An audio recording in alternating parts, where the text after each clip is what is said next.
시간에는 예수님의 마지막 효도라는 말씀으로 잠시 은혜를 받기를 원합니다. 오늘은 우리가 다 알다시피 어버이 주일로 교회들이 지키게 되어 있습니다. 부모의 은혜를 해야 하는 날이기도 한 것입니다. 예수님의 오늘 본문에 보면 마지막 효도의 장면이 나타나고 있음을 볼 수 있습니다. 하나님께서 범죄함으로써 저주받아 마땅할 인생들을 위해서 예수님께서는 이와 같이 두 가지 우리에게 축복을 주셨는데, 그 하나는 안식일 제도의 축복이요, 또 다른 하나는 가정이라고 하는 제도라고 말을 할 수가 있습니다. 이 안식일의 제도는 교회의 존속에 대한 제도라고 말씀을 할 수 있고, 이 가정은 또한 이와 같이 인류의 존속을 위해서 필요한 제도다라고 말을 할 수가 있습니다. 물론 이 가정은 결혼으로 말미암아 시작이 되어집니다. 그러나 사람들은 이러한 가정을 통해서 말하기를 결혼은 쉬우나 가정은 너무너무 어렵다, 이러한 정말로 의미심장한 말을 하고 있습니다. 가정은 사회의 인간 사회의 기본입니다. 가정은 작은 교회요, 작은 사회요, 작은 국가요, 그리고 작은 세계라고 할 수 있습니다. 이 가정은 인생의 출생지요, 성장지요, 그리고 안식처라고 할 수 있습니다. 이 가정에서 식구들과 더불어 이와 같이 서로 의지하고 붙들어주고 사랑해주고 또 위로해주는 사랑하는 곳이기도 한 것입니다. 여기에서 사람들은 사회생활의 기초를 배우게 되는 것입니다. 그리고 자랍니다. 이 가정에서 윤리 도덕의 기초를 배우고 답습을 하고 있습니다. 사회생활의 질서가 어떤 것이냐 하는 것을 이 가정에서 어릴 적부터 조금씩 배우게 되는 것입니다. 부모는 자녀를 양육하고 교육을 하면서 자녀들은 부모를 공경하고 순종이 무엇이냐 하는 순종의 방법을 배우게 되고, 형제간의 우애가 어떤 것이냐 하는 것을 배우게 되며 서로 협력하고 협조할 수 있는 것을 배우게 됩니다. 그러나 불행하게도 오늘의 일에서는 이러한 아름다운 가정을 정말로 찾아보기가 어려운 시대를 당하고 말았습니다. 그것은 저는 생각하기를 이와 같이 산업사회의 구조 때문에 이러한 현상이 이루어졌다라고 생각합니다. 또 정치적, 경제적, 세속적 환경 때문에 그렇게 되었다고 생각합니다. 그래서 오늘날 집은 있어도 가정은 없다는 말이 있습니다. 사랑하는 가족이 모여서 오손도손 살 수 있게 되어져야 하는데 이러한 형편이 되지 못하는 것이 정말로 안타까운 오늘의 이 시대라고 할 수 있습니다. 아이들은 공부를 한다고 어머니 곁을, 부모 곁을 떠나서 멀리 가서 공부를 하고 그런 외국에 가서 공부를 하는 이런 지경에 이르렀습니다. 어른들은 이런저런 사정 때문에 주말 부부가 점점 많아져 버리고 말았습니다. 아침 일찍 밤늦게 아니면 집으로 돌아와서 아이들을 바라볼 수 있는 시간이, 대화할 수 있는 시간이 점점 줄어들어 가고 있습니다. 오늘날 현대 가정은 잠시 머물다가 잠시 또한 출발하는 버스 정거장처럼 되어버렸습니다. 잠시 먹기 위해서 가정으로 들어와야 되고 잠을 자기 위해서 가정에 들어왔다가 새벽 일찍 직장을 향하여 나아가야 하는 실정에 놓여 있습니다. 이와 같은 가정 부재의 현상은 오늘날 사회 문제로까지 심각하게 대두되고 있다라고 생각이 되어집니다. 세대 간의 대화가 단절되어 버렸습니다. 부모와 자녀 간의 바로 가치관과 인생관과 종교관까지 이와 같이 극심한 차이를 드러내고 있습니다. 부모는 예수 잘 믿기를 바라는데 이 아이는 다른 데 가서 절에 가서 껍벅거리고 있다고. 이런 참 안타까운 시대를 당하고 있습니다. 그러니 부모의 가슴에는 멍이 듭니다. 그 모습을 바라보는 부모의 입장에는 말로도 할 수 없는 괴로움을 느끼게 되는 모습을 볼 수 있습니다. 이처럼 오늘 본문 말씀은 인류의 대속사업을 앞둔 가장 엄숙한 그 시간에 예수님께서 어머니인 마리아에게 대한 지극한 효성을 세 가지로 찾아볼 수 있습니다.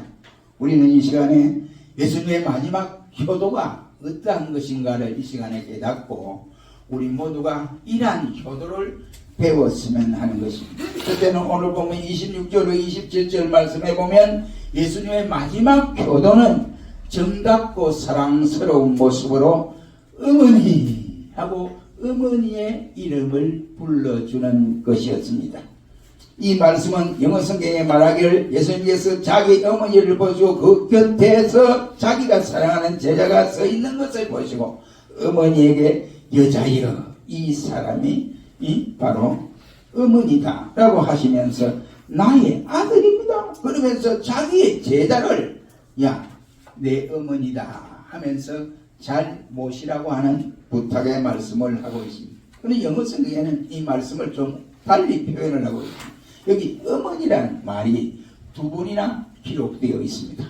생각하면 얼마나 정다운 이름입니까? 십자가에 못 박혀서 자신이 지금 피를 쏟고 물을 한 방울도 남기지 않고 쏟아야 할 이 상황에서 어머니에게 더 이상 효도할 수 없는 그 정황에서 예수님은 자신의 어머니를 바라보면서 어머니, 어머니 하고 부르는 모습을 볼 수가 있습니다. 여러분, 사람이 이 세상에서 태어나서 제일 먼저 말을 배우는 것이 무슨 말을 배웁니까? 아버지 돈 주세요. 이거부터 배웁니까? 아니지요. 먼저 이 세상에 태어나서 엄마, 아빠 이것을 먼저 배우고 먼저 말을 하게 됩니다. 외롭고 어려울 때마다 부르고 싶은 이름이 무슨 이름입니까? 어머니, 아버지라고 하는 이 이름이지 않습니까? 엄마, 아빠는 바로 내 인생의 전부나 마찬가지다 이런 말. 나이가 들어도 늙어도 어머니는 그립고 정답고 보고 싶은 분입니다. 어머니가 그립고 보고 싶은 것은 비단 부모 없이 자란 고아들만의 특권이 아니라 우리 모두의 부르짖는 소리다 라고 할 수가 있습니다. 사람들에게는 누구나 다 이런 부모들이 계십니다. 그리고 모두들 다 엄마 아빠를 찾고 그 이름을 부릅니다. 아름다운 노래도 세 번 들으면 실정이 나지만은 우리가 불러도 실정나지 않는 이름은 바로 엄마 아빠라고 하는 이러한 이름입니다. 어머니 아버지, 우리 어머니 우리 아버지 하는 이 이름이다 라고 할 수 있습니다. 아니 이제 그 뜨거운 태양빛 속에서 갈보리산 십자가 밑에서 아들을 잊지 못하고 쳐다보면서 많은 예루살렘의 예인들과 더불어 말도 못하고 가슴 아리를 하면서 눈물을 두둑 흘리는 그 장면을 예수님께서 보시고는 어머니 그러다가 자기 제자를 위하여 당신의 아들입니다 라고 이렇게 소개하면서 그 제자에게 내 어머니니라 네가 모셔라 이 말. 내 대신 네가 어머니를 잘 모셔라 하고 사랑스러운 모습을 볼 수가 있습니다. 지금 그의 어머니 마리아는 예수님을 향하여 보는 그 장면이 말로도 표현할 수 없는 괴롭고 힘든 정황이 아닐 수가 없습니다. 또한 그의 또한 어머니를 위한 아들 예수님께서는 지긋한 효성을 볼 수가 있습니다. 피 흘리는 십자가의 그 아픔도 잊어버린 채 말하기를 예수님의 제자에 말합니다. 야, 내 어머니다. 네가 잘 모셔라. 한마디로 그런 표현이라고 할 수 있습니다. 여러분, 효도는 하늘에서 별을 따오는 것이 효도가 아닙니다. 부모를 부모의 같이 대접하는 큰 마음이 있어야 돼요. 어머니를 어머니로 부르는 것입니다. 어머니라고 하는 그 말에 그 엄마는 가슴이 싹 녹아내린다 이런 말이에요. 어머니의 사랑은 진실하고 티가 없습니다. 가슴 깊은 곳에서 우러나오는 그 사랑이 어머니의 사랑이 아닐까요? 그 사랑은 너무나 숭고하기 때문에 자녀가 철없이 이와 같이 뛰놀고 어머니의 마음을 알아주지 못하고 헤아리지 못하더라도 어머니 아버지는 포용을 하고 있습니다. 그러나 슬픈 것은 우리가 철이 들어서 그것을 깨달을 점에는 내 어머니 내 아버지라고 부를 수 없는 그 정황에까지 가버리고 맙니다. 그 나를 사랑해 주신 어머니 아버지가 세상을 떠나버렸기 때문에 그런 것입니다. 한문에 수욕정이나 풍주 지옥 양이나 친부대란이라는 말이 있습니다. 이 말은 어머니의 사랑은 순수한 사랑입니다. 이 받기 위해서 주는 것도 아니요, 안타깝다고 해서 주지 않는 것도 아니요, 일방적으로 쏟아주는 그 사랑이다, 이런 말이요. 셈도 내지 아니하고 섭섭하지도 아니하고 그저 기쁘기 때문에 그저 주는 사랑이다, 이런 말이 되겠습니다. 우리는 밥을 먹고 자라지만은 우리의 인격과 정성은, 바로 정신은 부모의 사랑을 통해서 이어지게 됩니다. 우리 인간이 이 세상에 태어나서 최초로 들어가는 학교는 초등학교가 아니라 어머니의 품속인 학교입니다. 어머니 학교예요. 바로 어머니 아버지가 가르쳐주는 학교라고 할 수 있습니다. 그 어머니는 그 학교의 최초의 스승이자 최고의 교사입니다. 어머니의 얼굴은 우리들의 교과서요, 어머니의 무릎은 우리들의 교실이요, 어머니의 말씀 한마디 한마디는 우리들의 건강을 위한 비타민이고, 어머니의 손길은 우리들의 천국입니다. 그리고 어머니의 가슴은 우리 모두의 고향이기도 합니다. 저는 유행가를 별로 좋아하지 않습니다. 별로 좋아하지 않아요. 그런데 나훈아가 부른 홍시, 그걸 보고 내 감동을 받았어요. 이야, 정말로 어머니에 대한 그 애타는 모습이 그곳에 담겨 있구나, 이런 생각이 돼요. 그래서 가끔 내 다 가사는 다 모릅니다. 다 몰라도 혼자서 어떨 때는 흥얼흥얼 한번 그래 봐요. 그러니까 흥얼흥얼 그게 좋더라고요. 그런 마음이 들어요. 왜 그럴까요? 어머니 아버지에 대한 애절함이 담겨져 있기 때문이 아닐까요? 그러나 우리는 그러한 부모를, 그러한 어머니를 내가 바쁘다고 잊어버리고, 또는 일이 많다고 잊어버리고, 이제는 내가 다 컸다고 잊어버리고, 내가 자식이 있으니 잊어버리고, 어른이 되었다고 잊어버립니다. 그리고 또한 이제는 내가 할 만큼 했지 않느냐 하고 그 어버이를 잊어버리는 경우들이 많습니다. 저는 가끔 우리 동생들이 그런 말을 해요. 동생이 둘이 있습니다. 야, 이놈들아, 너희 평소에 어머니 살아계실 때 목욕 한번 시켜준 일이 있느냐? 그래요. 그러니까 형 없습니다. 형님 그건 잘못됐네. 내가 그래. 형님은요, 나는 3번이나 시켜줬어. 그나마 3번이나 어머니를 시켜줬어. 근데 부끄러워하시더라고. 처음에 제가 목욕을 시키니까, 야, 그만둬라. 내가 어떻게 니한테 목욕을? 그래서 가만히 있어 보세요. 그래야 등을 밀어주고 젖가슴을 이제 밀어주는데, 아이고, 이것으로 우리 젖을 먹겠습니까? 그렇게 이랬습니까? 이제 다 쭈그러졌어. 그러더라고요. 이제 그때는 제가 이제 시켜주면서 그랬는데, 요즘 와서 가만히 생각하니까, 이야, 무심하고도 너무 무심한 아들이었다, 이런 생각이 들어요. 아무튼 저도 불효의 길을 걸어갔던 사람 중에 하나입니다. 아무튼 그래요. 편하게 해주셨는데, 내 개인적으로 볼 때 우리 집에 와서 제일 편했어요. 그래도 이제 학습을 받고 쉬려가고 그런 이제 그래 하셨는데 그랬습니다. 근데 참 잘 계시다가 돌아가셨어요. 요즘 같으면 만약 어머니가 치매에 걸렸다, 큰일 나지요. 교인들이 덕도 안 되줄 거 아니에요. 치매에 걸리면. 그러니까 집사람은 얼마나 고생하겠어요. 근데 하나님이 딱 맞게 생을 마치게 했는데 86세에 생을 마치고 천국에 가셨습니다. 근데 한 달 전에, 돌아가신 한 달 전에, 야, 내가 부산에 너희 동생들 집에 한번 가보고 싶은데 가도 되느냐? 어이구, 가야지요. 그냥 가보고 싶으면 가세요. 괜찮습니다. 제가 차로 태워드리고 그래 아이들한테 나발을 해서 모시러 가겠습니다. 그래서 작은 아들, 제일 막내 아들 그 집에 갔다 오면 한 달 만에 돌아가신 일이 있습니다.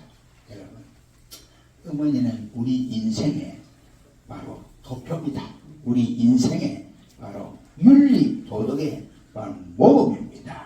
자녀를 위해서 살고 자녀 때문에 고생하고 자녀 때문에 한평생 바친 이러한 은혜의 바로 축복의 장소입니다. 그런데 그걸 우리가 잊어버릴 때가 많지 않아요.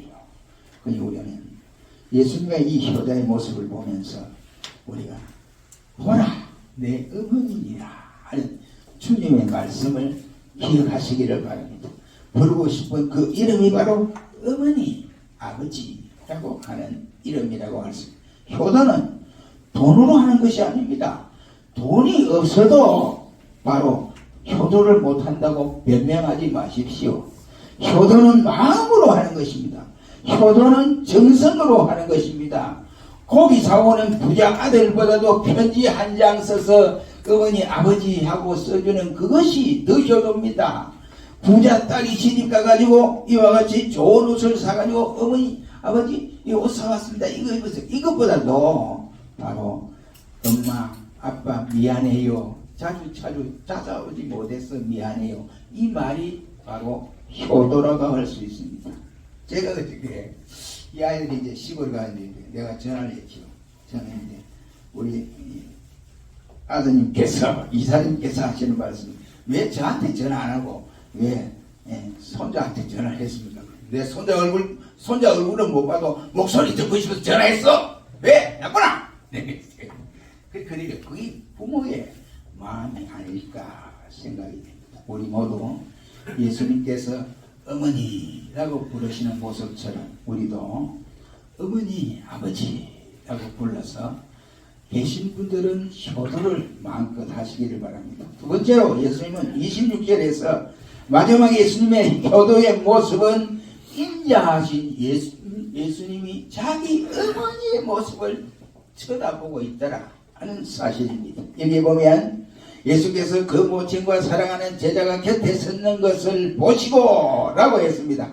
영어 성경에 말하는 예수께서 자기 어머니를 보시고라고 말씀이 되어 있더라고요. 근데 이것은 바로 무관심한 주목이 아니라고 생각합니다. 사랑스럽고 정다운 어머니 그리고 쳐다보는 예수님의 눈초리가 아닌가 생각이 됩니다. 이제 인자하신 어머니를 언제 보시겠느냐 말이에요. 그래서 마지막 십자가상에서 그 고통 가운데도 아픔 가운데도 어머니를 바라보면서 고통스러운 이와 같은 모습을 보이지 않았습니다. 사랑하는 성도 여러분, 지금 이 장면을 여러분 상상할 수 있겠습니까? 아들 예수님은 십자가에 매달려 고통 중에 죽어가고 있는 이러한 상황에 있습니다. 그는 어머니 마리아를 끝까지 모시지 못하고 세상을 떠난다고 하는 이것이 너무나 가슴 아픈 현실이 아니었을까요? 십자가 위에서 슬피 우는 바로 어머니를 쳐다보면서 마음속으로 어머니 죄송해요 라는 마음으로 어머니를 바라보지 않았을까 생각합니다. 그의 눈시울은 붉게 물이 들어있고 그의 가슴은 어머니를 그리는 사모치는 마음이었을 것입니다. 예수님은 아들의 도리를 끝까지 못한 것이 죄송스러워서 사랑하는 제자 요한에게 말하기를 내 어머니다 하고 자기의 어머니를 부탁하는 모습을 볼 수 있습니다. 이들을 염려하는 어머니의 사랑과 어머니의 사랑을 잊지 못하는 효자 예수님이 바로 아름다운 모습이 아닐까 생각이 됩니다. 이리 다시 볼 수 없는 그 모습이기 때문에 예수님은 눈을 떼지 않고 어머니만을 바라보고 계십니다. 그 이유는 어머니의 그 사랑이 너무나 크고 성스러운 것이기 때문이 아닐까요? 부모는 우리를 낳아주신 분입니다. 우리를 길러주시기 위하여 수고하신 분입니다. 우리를 가르치기 위해서 헐벗고 굶주린 분입니다. 우리를 위해서 피와 땀을 눈물을 흘리면서 생명도 아깝지 아니하게 쏟아주신 분이 아닐까요? 어머니는 자녀를 낳기까지 서말서대의 피를 흘려주신 분이라고 표현을 하는 분이 있습니다. 기르는데 8섬의 젖을 먹여주신 분이 바로 어머니다 라고 표현한 분이 있더라고요. 그분은 몸의 진가를 뽑아서 우리를 길러주시고 더러운 것을 씻어주신 분입니다. 허리가 짓물리도록 아이를 업어주기도 했습니다. 가만히 생각하니까요. 너무 죄송한 게 많아요. 전 홍역으로 죽었어요. 죽은 아들이었습니다. 근데 아버지는 아침에 새벽에 죽었다고 말하니까 아버지는 새벽에 삽을 가져와서 가자. 묻으러 가야지. 확인해놔라. 이랬대요. 우리 어머니 말씀을 그래요. 확인해놔라. 그런데 이놈 자식 아주 나쁜 놈이야. 우리보다 먼저 죽게 되니.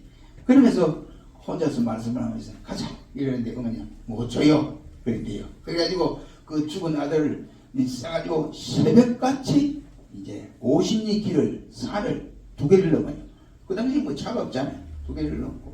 그런데 딱 갔더니 고령까지 갔어요.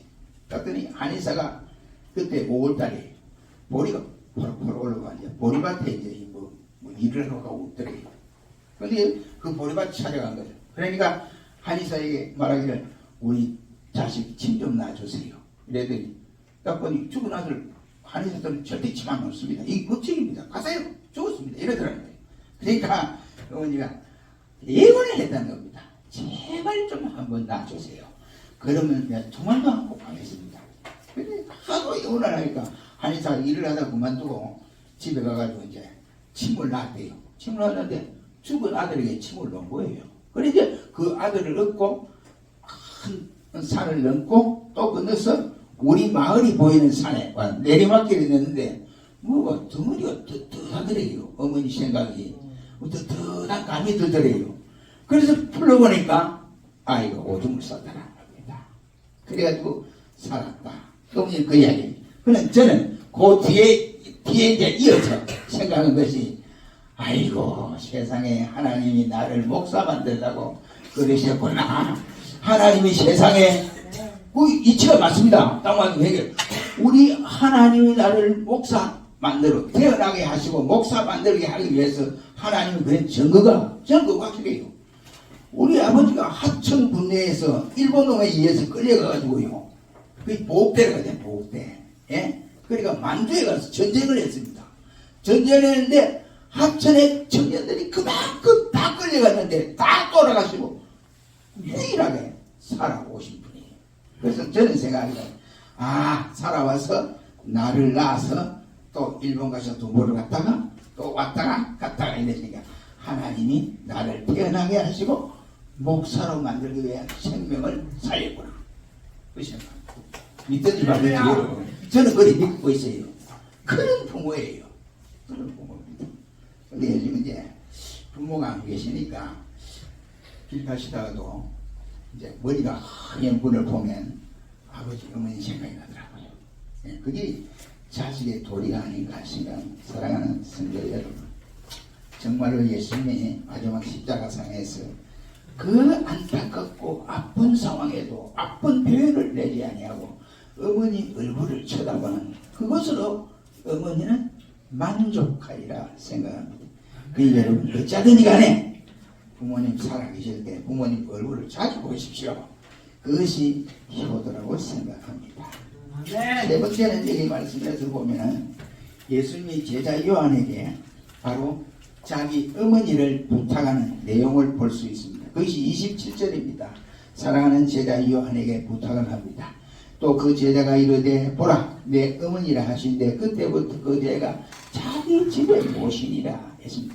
어머니 그러니까 예수님 대신에 그 제자가 예수님을 모셨는데 결국은 마리아가 바로 59세에 세상을 떠났습니다. 예수님이 십자가에 달려가고 11년 후에 돌아가셨습니다. 그때 요한이 그때까지 모셨다라고 기록을 하고 있고 또 겟세마네 동산 입구에 동정녀 무덤이 거기에 지금도 이와 같이 안착되어 있습니다.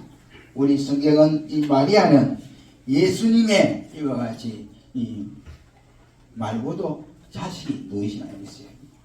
요셉도 있고 시몬도 있고 유다도 있고 야고보도 있습니다. 그런데 예수님이 이 내 동생이 있는데도 불구하고 동생들을 불러서 야 어머니 잘 부탁한다 말하지 않고 자기 제자 요한에게 왜 부탁했을까? 두 가지로 생각합니다. 요한은 예수님과의 이질 관계입니다. 다시 말하면 이모의 아들입니다. 왜 그리고 관계? 또 두 번째는 여기에 믿음이 없는 그 당시에는 안 믿었거든요. 예수님의 동생 아무도 안 믿었습니다. 복음을 제가 안 믿었습니다. 그런데 이 믿지 않는 동생들보다는 믿음의 자기 제자 요한이 훨씬 더 어머니를 잘 모실 것이다 라고 생각했기 때문에 요한에게 부탁을 했다라고 생각합니다. 사랑하는 성도 여러분, 우리 성경은 바로 부모를 공경하라고 제5계명에 명한 바 약속의 첫 계명이다 라고 말씀을 합니다. 자녀들아, 내 부모를 주 안에서 순복하라. 이것이 옳으니라. 내 아버지와 어머니를 공경하라. 이것이 약속 있는 첫 계명이니 네가 잘되고 땅에서 장수하리라 했습니다. 그런데도 오늘날 왜 부모들이 이렇게 많습니까? 좋은 옷 입히고 좋은 거 이와 같이 먹였는데 자녀들이 부모를 싫어합니다. 이와 전답을 팔아서 공부를 가르치고 교육을 시키고 또 외국까지 보내서 학박사를 받게 해서 그렇게 했는데 부모를 내몰라라 합니다. 이런 현상들이 오늘 어찌 한두 사람이겠느냐 이 말입니다. 그러므로 사랑하는 성도 여러분, 부모를 공경하시기를 바랍니다. 아멘. 우리 성경에도 부모를 공경하는 것이 바로 내 생명의 길고 장수하리라고 말씀했습니다. 우리 잘 아는 세계적인 바이올리니스트 정경화 씨를 알지 않습니까? 그렇죠? 정경화 씨가 20대에 참 어릴 때부터 이 바이올린을 치고 다니면서 하니까 치였더래요. 20대에 대해서 치여서 자기 엄마에게 한 말이, 엄마 나 좀 쉬고 싶어, 더 이상 안 하고 싶어, 이렇게 이야기를 했답니다. 그런데 그의 어머니 이원숙 씨가 하는 말이, 그래 좀 쉬어, 좀 쉬면서 해도 좋아. 네가 다른 사람들보다 일찍 시작했잖아. 좀 쉬어. 그래놓고 그 정경화 씨가 다른 코스로, 유럽의 다른 코스로 비행기를 타고 이제 가면서 바이올린 그 케이스 안에 어머니가 편지를 써서 그 안에 넣어줬대요. 그런데 케이스를 열어보니까 어머니 편지가 14장이나 손수 기록해 있더라고요. 근데 보니까 딸이 어렸을 때부터 바이올린 했던 그 성장 과정과 어머니 자식으로 사랑했던 그 장면과 위로해주는 내용이 기록되어 있더랍니다. 근데 그걸 다 읽고 나니까 비행기 안에서 눈물이 푹 쏟아지는데, 그는 말하기를 그 14장을 읽고 나니까 1년 정도 푹 이와 같은 느낌이 들더라고 했습니다. 서울초등학교 예를 하나 들고 그만두겠습니다. 서울초등학교의 어버이날 때입니다. 그때 선생님이, 야 아이들아, 우리 어머니 아버지가 여지 온종일 무엇을 하실까? 라고 물었습니다.